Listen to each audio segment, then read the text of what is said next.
sujet du jour, deuil et pervers narcissique. Oui, vous m'avez bien entendu. Le rapport, je vous raconte, actuellement, et c'est presque dans mon quotidien, je rencontre des personnes qui ont vécu la perte d'un pervers narcissique, soit dans l'environnement personnel, soit dans l'environnement professionnel. Qu'est-ce qui se passe? Quand la personne part, quand ce pervers narcissique quitte ce monde terrestre, waouh, quel soulagement! Le soulagement de ne plus être avec ce bourreau. Mais, qu'est-ce qui se passe?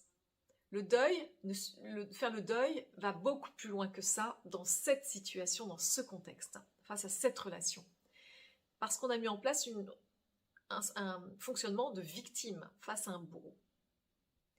Et quand ce bourreau part, la victime, elle est complètement perdue. Elle a perdu tous ses repères. Elle a perdu même qui elle est. Elle ne sait même plus qui elle est. Donc elle se dit, waouh, soulagement. Bien non, ça ne suffit pas. Il faut aller faire le deuil, effectivement, de la personne qui est partie, parce que souvent, il y a quand même une attache qui se crée dans cette relation perverse, mais également, en tout cas malsaine, mais il y a également le deuil à faire de tout ce qui s'est mis en place dans cette relation. Donc des schémas de pensée, des schémas comportementaux, des schémas émotionnels, des croyances, parce qu'on a fini par se dire qu'on est responsable de cette situation, on a fini par se remettre en cause, à douter de soi. C'est comme une autodestruction qu'on s'est infligée pour se protéger de cette relation, pour se protéger de cette personne toxique. Donc aujourd'hui, il est important, quand on vit le deuil d'une personne qui était pervers narcissique dans sa vie, ça peut être quelqu'un vraiment de très très proche, ça peut être la maman, ça peut être le papa, ça peut être son conjoint, ça peut être aussi dans le cadre professionnel, ça peut être un responsable, un collègue. Il est important d'aller se faire accompagner. On va accompagner effectivement à libérer toute la souffrance qui s'est mise en place depuis un moment, parce qu'en général ce sont des relations qui durent longtemps, qui sont intenses, qui sont destructrices, et il faut vraiment aller travailler sur l'aspect effectivement mental, l'esprit, mais pas seulement. Il faut aller aussi travailler au niveau énergétique, sur le plan physique, également sur le plan émotionnel. Il faut retrouver cette dignité. Et elle ne passe que par un travail, que par un accompagnement. Et c'est ce que je propose à travers mes accompagnements. Parce que travailler uniquement sur « je raconte ma relation, je me sens mieux parce qu'il est parti », etc. ne suffit pas. J'ai la preuve, pas plus tard qu'hier, où une femme me confie que sa maman, pervers narcissique, est partie, a quitté ce monde, et elle me dit « wow, j'étais soulagée à ce moment-là ».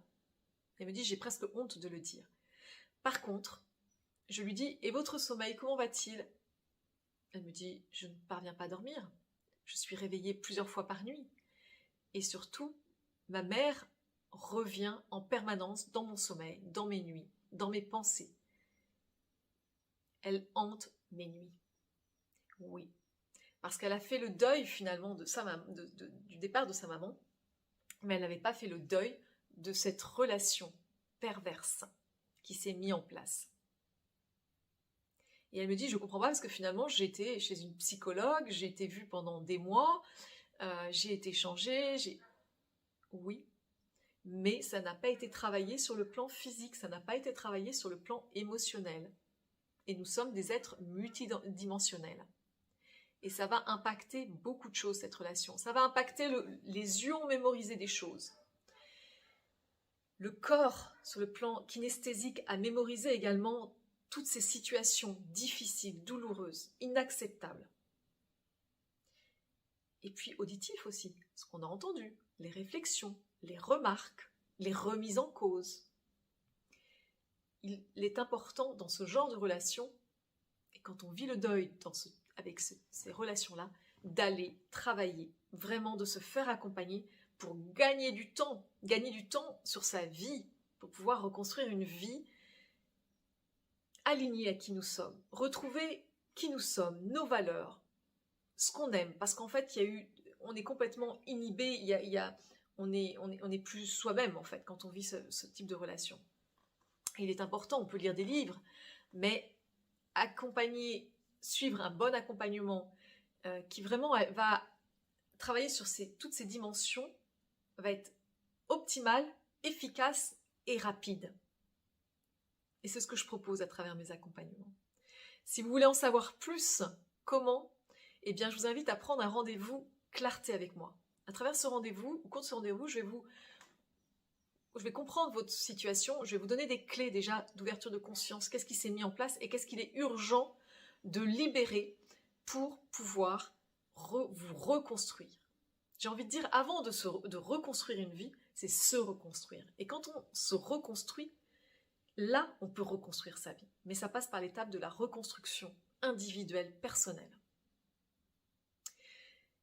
Je vous laisse prendre rendez-vous avec moi pour cet appel clarté avec grand plaisir d'échanger avec vous. En attendant, prenez soin de vous et écoutez votre cœur.